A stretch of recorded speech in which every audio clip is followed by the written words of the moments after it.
श्री गुरुवे नमः।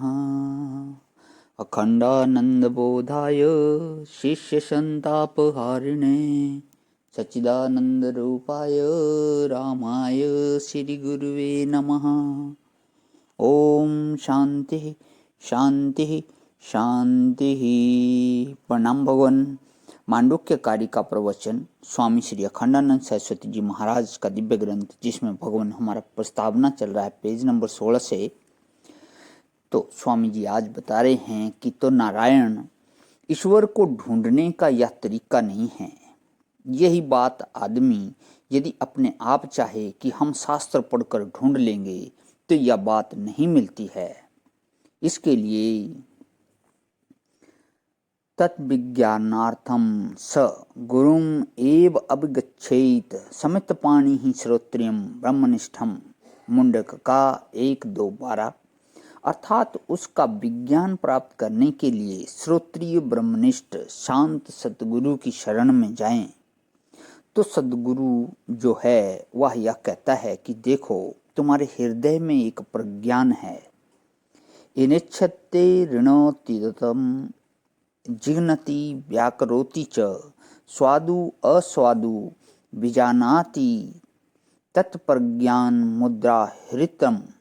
जिससे देखता है, जिससे सुनता है, जिससे सूंघता है, जिससे बोलता है, जिससे रस वीरस को जानता है, जिससे कठोर कोमल को छूता है, वह एक प्रज्ञान है। तत्प्रज्ञान मुदा हृतम। अब नारायण यह जो प्रज्ञान है यह तो देश का भी प्रज्ञान है और काल का भी प्रज्ञान है। और प्रज्ञान का स्वभाव देखो क्या मजेदार है। जैसे सामने एक गणेश की मूर्ति है, चित्र है, तो आंख से जब गणेश को देखते हैं तो केवल देखने भर से ही गणेश का पता नहीं चलता। विलायत में से ले जाकर वह चित्र रख दो तो कौन कहेगा कि यह गणेश है। अच्छा, मुसलमान के सामने ले जाकर रख दो तो कहाँ कहेगा कि यह देवता है। अब देखो, आंख जो है वह इस रंगीन अंकित आकृति विशेष को हृदय में पहुंचा देती है। जो आंख में एक चित्र बनता है और देवता संस्कार संस्कृत मन से देवता का ज्ञान होता है, तो हम अपने भीतर आई हुई आकृति को जानते हैं। जैसे फोटो लेते समय कैमरे के भीतर बाहर की चीज चली जाती है, वैसे ही यह दिल के कैमरे में यह आकृति का चली जाती है। यह चली गई तो अब क्या हुआ कि हमारे दिल का जो दृष्टा वही है। तो हुआ क्या कि अंतःकारणवच्छिन्न चैतन्य और गणेशाकृत अवच्छिन्न चैतन्य ये दो नहीं हुए, एक हो गए। एक कब हुए? जब यह हमारे दिल में गया। जहाँ तक हम इसको बाहर मानते हैं तो बाहर पने सहित गणेश हमारे हृदय में है। तो 1 मिनट के लिए इतने स्थान में यह जो चित्र दिख रहा है, यह चित्र इतने देश में इतने काल में जब हमारी बुद्धि में आया, तब इस चित्रावच्छिन्न चैतन्य का बुद्धि विच्छिन्न चैतन्य से एक होने पर हमें चित्र का ज्ञान होता है। माने तब यह आकृति बुद्धिस्त हो गई। तब चित्रावच्छिन्न चैतन्य और बुद्धावच्छिन्न चैतन्य दो नहीं रहे। वेदांत में यह प्रक्रिया शुरू में ही पढ़ाई जाती है कि जब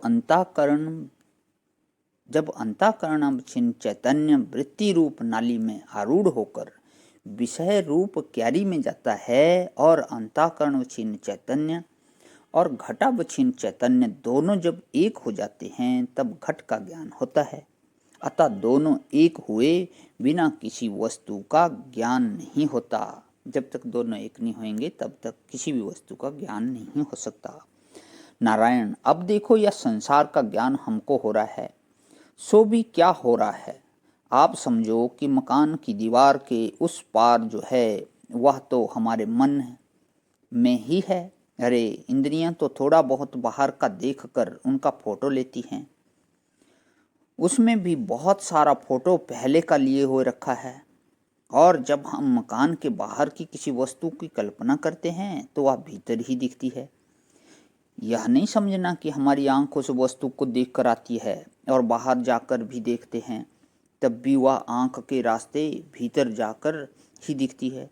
तो देखने का तरीका ही यह है कि जो हमारे प्रज्ञान में नहीं आवेगा, जब तक विषय वृत्ति में नहीं आवेगा और अंतःकरण में रहने वाला चैतन्य और विषय में रहने वाला चैतन्य दोनों यदि दो देश में रहेंगे तो वस्तु का ज्ञान नहीं होगा।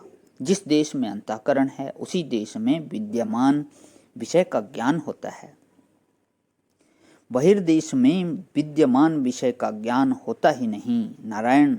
इसलिए भाई थोड़ी सी वेदांत की प्रक्रिया भी समझनी चाहिए। प्रणाम भगवान। आज हम विराम। ओम शांति शांति शांति।